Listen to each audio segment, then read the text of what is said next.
Good afternoon, Pirates. Welcome back to the Heartbeat News. We're your hosts, Addison Schiller and Isabella Hernandez. For this broadcast, we want to highlight our community's agricultural impact. Farming is a huge part of Oceana County, and Hart is known for its strong agricultural heritage. Mason and Pascal will share a few fun facts about our community's agricultural history. Pascal, did you know that Oceana County is known as the asparagus capital of the world, accounting for 80% of the state's asparagus output? I did not know that, Mason. Another fun fact is that Michigan is also the first in the nation for tart cherry production and the fourth for sweet cherry production. Expanding on Michigan's asparagus production, our state cultivates approximately 9,500 acres of asparagus, and just over 8,600 of those acres can be found in our county.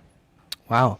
And our county houses 280 farms with a total of over 127,000 acres of farmland. One iconic farm located in Oceana County that has been operating since the 1870s is Cherry Point Farm and Market. It is one of the oldest operating farms in the area.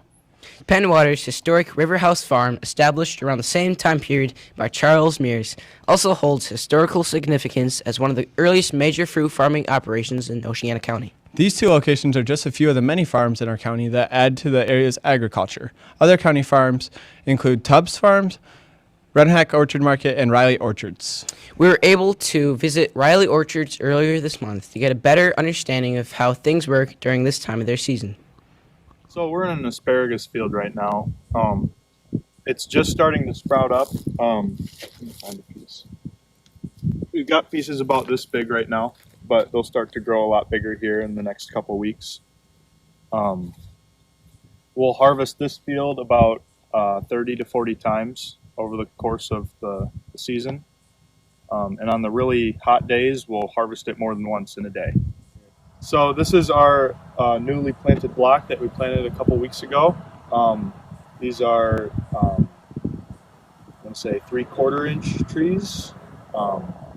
They'll be ready to pick in about 3 to 4 years. We paint the trunks of the trees white to help mitigate the sunlight damage during their early years. Thanks, guys. If we walk through the halls of Hart High School, a large number of our students would be able to trace their roots to their ancestors involved in farming, which is a contributing factor into why HHS has put on Tractor Day events over the past 2 years. That's right, Mason. Now back to Addison and Izzy, who will fill us in on this year's event. Thanks, guys.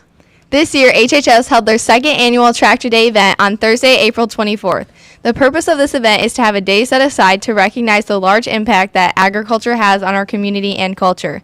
We found it's even more important to raise the bar for this year's event in order to honor Mr. Moran, who inspired Tractor Day. Beyond the traditional Drive Your Tractor to School events, this year, businesses and farms in Hart and Montague came together to form a scholarship in Mr. Moran's memory. Together, 2 scholarships were made, one for $1,000 and the other for $750.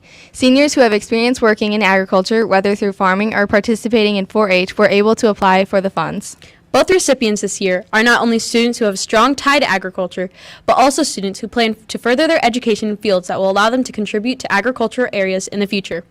Clayton Riley was awarded the $1,000 scholarship, and Faith Vandervlucht was granted the $750 scholarship. Pascal got a chance to interview them both. I'll start off by asking you a few questions about the Troy Moran Scholarship. How does it feel receiving the Troy Moran Scholarship, and what does it mean to you guys?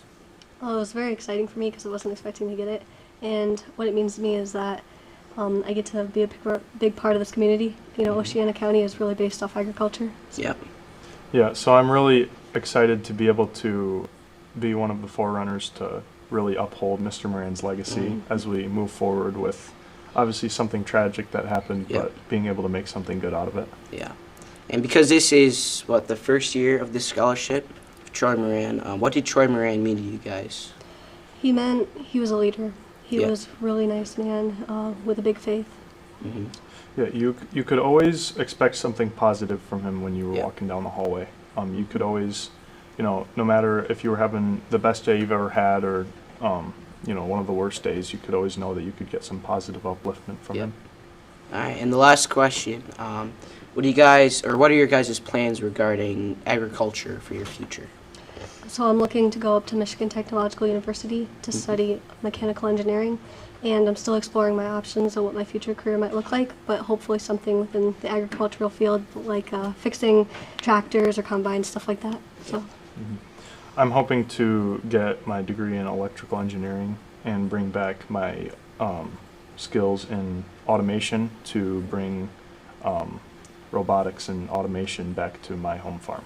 Cool. Yeah, thank you. And back to you, ladies. It is because of the generous donors that these scholarships were made possible. On behalf of HHS, we want to thank the following donors for their generous support: Riley Orchards, Andy and Betty Carter, Eugene Cox Farms, Peterson Farms, Jesse and Jane Chickering, Farm Bureau Insurance Klotz Agency, Vierstein Farms, and Montague High School FFA. Yes, the support of the community was greatly shown throughout Tractor Day, and we would like to also thank Birch and Blossom for their contribution. Thanks to the local flower shop, students also had the opportunity to lay a flower by Mr. Moran's memorial stone, which is located in the front of the high school entrance. We were able to interview a few students and staff members and ask them what part of their Mr. Moran's legacy they want to continue at HHS. Let's take a look at those responses.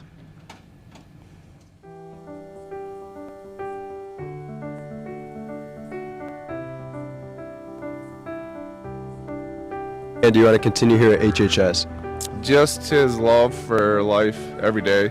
Hopefully I can figure out how to smile a little more like him, because his laugh was like nobody else's, man. So yeah, this is love for life. Thank you, Mr. Francis.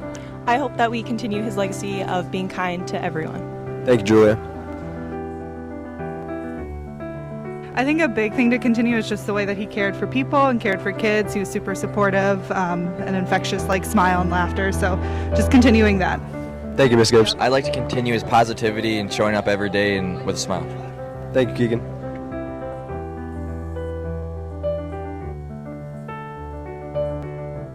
I want to continue his kindness to everybody. All right, thank you. So part of the legacy that we want to continue here is he just had a smile, an infectious smile, and just loved to have fun and be positive. And then his quote on making the days count, I've had a quote from actually a teacher that both Mr. Moran and I had in high school.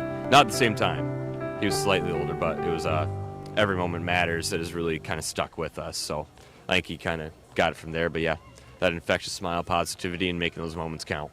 Thank you, Mr. Gilbert. My pleasure. Thanks, Miguel. Although the morning brought a reflective mood, the students also partook in various activities throughout the day that brought them laughter and joy. Following the memorial, the annual tractor parade began. This year, 14 students drove their tractors in the parade, in which each building was able to attend. Let's take a look at the recap video. Following the parade, Spittler students attended half-hour sessions where they planted seeds, explored tractors with the high schoolers, and got the exciting privilege to pet a variety of local animals in the petting zoo. We would also like to give a big thanks to the Rockwell family for heading up the petting zoo this year. It looks like the elementary students sure had a lot of fun. Wait, what about the middle school? High school students enjoyed the last 2 hours of their day as they got to play games in the gym and go outside to play a variety of activities, from flag football to badminton, and even take a hayride driven by Mr. Isley. Students also had the chance to listen to Connie Schwaz, who runs the MSU IAT program at West Shore Community College, who spoke about future careers in agriculture.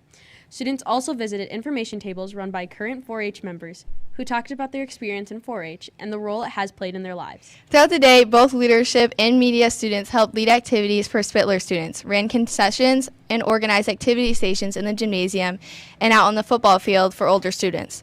They really did make Tractor Day a fun event. Not only were the activities a success, but we were blessed with no rain and a sunny 70-degree day in April. And before signing off, we want to take one last moment to thank all of those who made this event special and give a special mention to the Oceanic Community Foundation, who donated money through their community investment fund for their future HPS agricultural activities. We also encourage everyone to look into events this summer that highlight our county's agriculture, as our area has many to offer, including the annual National Asparagus Festival taking place on Saturday, June 14th in downtown Hart. With that, we hope that everyone had a wonderful end to the school year and a fantastic summer. Until next time, Pirates, this is Addison Schiller and Isabella Hernandez, and we're signing off of the Heartbeat News.